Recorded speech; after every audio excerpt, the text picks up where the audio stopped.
खुलुमबाय स्टुडिअ दं आं राजीव बसुमतारी आरो बे समाव नोंथांमोननि गेजेराव लानानै फैदों मोनसे गिदिर आपडेट।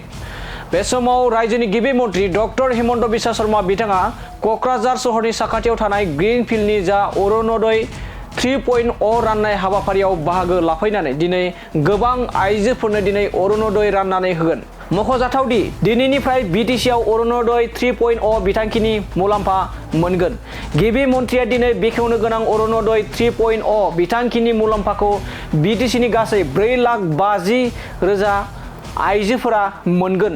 गिबि मन्त्रि हेमन्त बिश्व शर्मा बिथाङा दिनै क'क्राझारनि ग्रिनफिल्डआव अरुणोदय 3.0 बिथांखिखौ बेखेवफैगोन। बे समाव फिन आरोबाव मोनसे गिदिर आपडेट। बे समाव रायजोनि गिबि मन्त्रि डक्टर हिमन्त बिश्व शर्मा बिथाङा क'क्राझार सहरनि साखाथियाव थानाय ग्रिनफिल्डनि जा अरुणोदय 3.0 बेखेवनाय हाबाफारि, बे बेखेवनाय हाबाफारियाव बाहागो लाफैनानै गासै 4,50,000निबो बांसिन आइजोफोरनो अरुणोदय बिथांखिखौ बेखेवना रानना होनाय जागोन।